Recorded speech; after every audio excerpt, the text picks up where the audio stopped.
चला, कोणाकोणाला मैसूर पाकची रेसिपी हवी आहे पटकन नोट करून घ्या। इथे मी घेतली आहे 1 कप साखर, 1 कप बेसन घेतले। हे बेसन ना व्यवस्थित आपल्याला चाळून घ्यायचे आणि त्याच कपाने मी 3 कप एवढं साजूक तूप घेतले।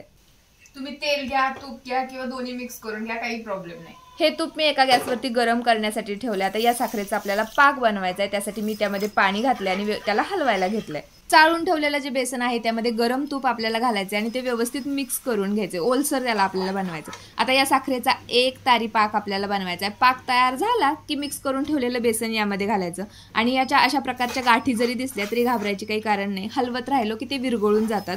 एकदा गाठी विरघळल्या की गरम तूप यामध्ये घालायला सुरुवात करायची। गॅस मी एकदम लो ठेवलाय, जसं जसं तूप या बेसन मधलं संपेल तसं तसं तिकडचं तूप आपल्याला टाकत जायचं आणि हे तोपर्यंत करायचं जोपर्यंत हे फुटलेल्या दुधासारखं दिसत नाही किंवा ते एकदम तुपावरती पोहायला लागलं की आपल्याला गॅस बंद करायचा आहे आणि एका ट्रे मध्ये काढून घ्यायचं आहे।